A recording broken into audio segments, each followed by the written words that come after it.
오늘 함께 보실 하나님의 말씀은 느헤미야 12장 1절에서 21절 말씀입니다.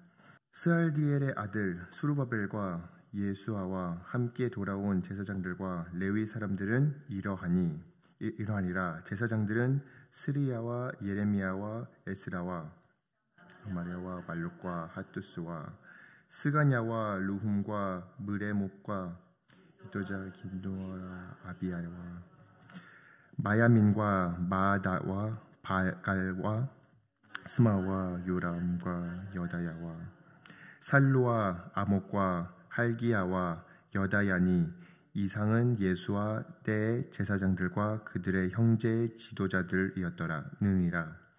레위 사람들은 예수아와 빈노아와 간메엘과 세레야와 유다와 마따냐와 이 마따냐는 그 형제와 함께 찬송하는 일을 맡았고 또 그들의 형제 박부갸와 운뇨는 직무를 따라 그들의 맞은편에 있으며 예수아는 요기압을 낳고 요아김은 엘리야심을 낳고 엘리야심은 요나단을 낳고 요야단은 요나단을 낳고 요나단은 야뚜아를 낳았느니라. 요아김 때 제사장 족장 된 자는 스라야 족속에는 여리모 예레미야 족속에는 하냐나요 에스라 족속에는 무술람이요 아마리아 족속에는 여호아난이요 발가루 족속에는 요나단이요 스바야 족속에는 요셉이요 할림 족속에는 아드나요 브냐못 족속에는 헬가요 쪽에는 스가랴요 히모세 족속에는 무술람이요 아바야 족속에는 시그리요 미냐민 곧 모야다 족속에는 빌데요 빌레 가족에는 사무에요 스마야 족속에는 여호나단이요 요야림 족속에는 마뜨네요 야다야 족속에는 우치요 살레 족속에는 갈레요 아몬 족속에는 에벨요 헬기야 족속에는 사사바요 야다 족속에는 느다델이었느니라. 아멘. 네. 오늘은 이제 함께 그 제사장들과 레위 사람들의 기록을 보고 있습니다.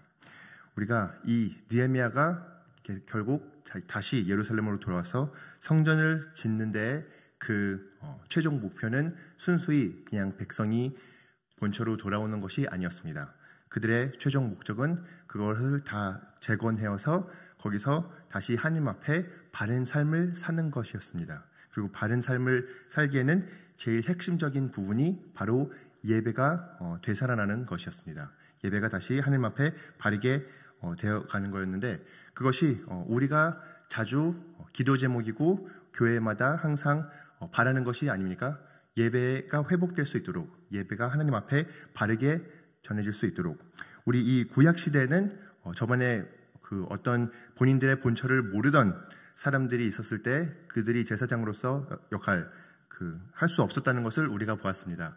이 하나님께 예배를 드리려면 레위 족속이어야 되고 분명히 자기의 명분이 확실해야지 그렇게 하나님 앞에서만 나갈 수 있었습니다. 그렇기 때문에 오늘 보는 족보에서는 계속 이 하나님이 선택하신 이 레위 족속이라는 걸 증명하는 우리가 그런 기록이 담겨 있는 것입니다.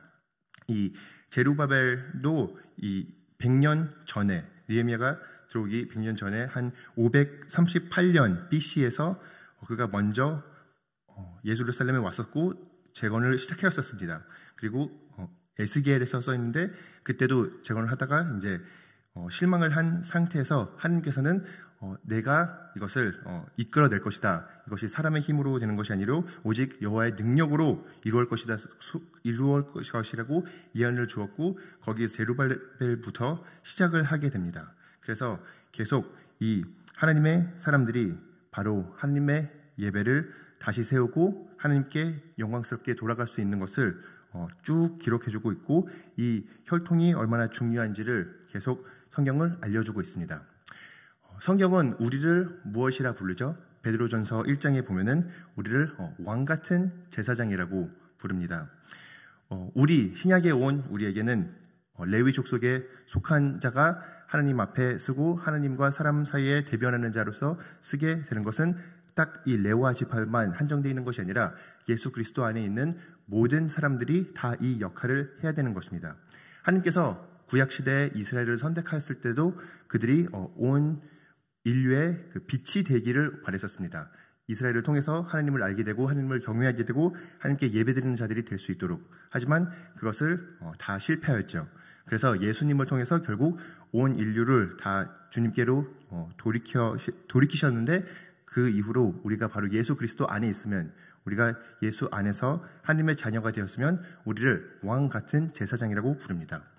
구약 시절에는 왕이란 라인은 바로 한쪽이 있었고, 그다음에 제사장이라는 라인도 또 따로 있었습니다. 절대 왕하고 제사장이 한 사람이 되지 않았었습니다. 이 왕과 제사장이 동시에 한 사람이 된 것은 처음이 예수 그리스도였습니다. 그리고 예수 그리스도 안에 있는 사람들은 바로 왕 같은 제사장이라고 불림을 받는 것입니다. 그렇게 우리에게는 이 큰 역할이 있습니다. 우리의 삶의 핵심은 바로 예배를 돌이키는 것입니다. 그리고 우리가 예배를 통해서 하나님께 바로 나가는 것입니다. 이스라엘이 왜 타락하였죠? 왜 하나님께서 멀어지었죠? 잘못된 대상을 예배했기 때문입니다. 우상 숭배를 통해서 그들은 하나님과 점점 멀어지고, 우리 삶을 바라보았을 때도 우리가 다른 것을, 하나님이 아닌 다른 것을 예배드릴 때, 다른 것을 섬길 때, 다른 우상 숭배를 할 때 우리는 하나님께로부터 벗어나게 되는 것입니다. 그런 것과 동시에 우리가 하나님께 돌아가는 방법도 예배인 것입니다. 하나님 앞에, 하나님을 대상으로 예배를 드렸을 때 우리는 예수 그리스도를 깨닫게 되고, 우리의 죄에 대한 이 악행을 깨닫게 되고, 또한 회개하게 되고 죄사함을 체험하게 되는 것입니다. 그러니 뉴욕 장로교회 성도님들은 예배를 최우선으로 하시는 성도님들이 되시길 간절히 소망합니다. 이렇게 이 왕같은 제사장의 역할을 하기 위해서 예수 그리스도께서 우리에게 이 큰 사명을 주셨는데, 여기에 있는 사람들의 기록처럼 이 사람들의 헌신을 우리가 볼 수 있습니다. 물론 이 사람들은 예루살렘의 성벽을 지어야 될 때는 같이 섬겼습니다. 같이 일했고, 이 모든 것을, 전쟁도 준비하였고 공사하는 것도 다 같이 준비하였습니다. 그리고 이렇게 준비한 끝 가운데 이제 성을 다시 짓고 성전을 회복하면서 이제 예배 인도를 하기 위해서 이 많은 사람들이 다 기록되어 있고 와 있는데, 이 한 명 한 명이 다 하나님께서 쓰신 이제 하나님의 제사장이라는 것을 보여주고 있습니다. 그들은 각자 자기가 있었던 지역, 자기가 이제 포로로 잡혀간 곳에서 돌아와야 됐을 것입니다.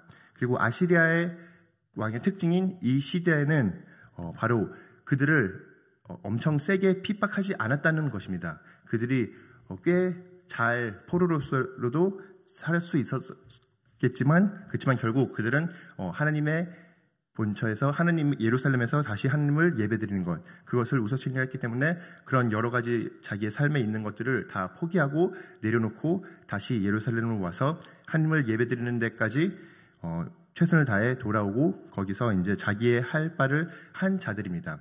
우리 또한 하나님께 예배드리는 가운데 있어서 우리가 하나님한테 드리는 것이 무엇인지 한번 생각해 보시길 바랍니다. 우리는 하나님을 예배드리기 위해서 무엇을 포기했는지, 어떻게 희생하였는지, 우리가 예배가 우선순위라고, 예배가 중요하다고 얘기를 하면은 그것을 어떻게 삶으로 보여주고 있는지 한번 다시 되새기시길 간절히 소망합니다. 이렇게 하나님의 말씀을 통해서 우리가 또한 왕같은 제사장으로서 이 사람들이 자기네들이 자기의 장소를 놔두고 하나님 앞에 돌아가고 하나님 앞에 예배를 드리고 하나님 앞에 백성들을 예배로 이끌 수 있도록 이렇게 열심히 해왔다면 우리는 더욱더 그래야 되지 않겠습니까? 예수 그리스도 안에서 우리는 구원을 받았고, 우리는 죄사함을 받았고, 우리는 왕같은 제사장이라 불림을 받았는데, 그 좋은 주님 밑에서 우리가 어떻게 하면은 더욱더 예배에 힘쓸 수 있고, 예배를 우선순위하기 위해서 우리가 더 내려놓을 수 있는 게 무엇인지, 더 희생할 수 있는 게 무엇인지, 더욱더 섬길 수 있는 방법이 무엇인지를 한번 고민해 보시길 바랍니다. 그리고 또한 이 명단은 보여주는 것이 바로 이 많은 사람들은 다 본인들의 실수도 있었을 것이고, 본인들의 죄도 있었을 것이고, 여러 가지 하나님 앞에서 부족한 모습들이 많이 있었을 것입니다. 그렇지만 하나님의 은혜 가운데 그들의 이름은 이렇게 예배를 회복하는 자리에 기록이 되어 있습니다.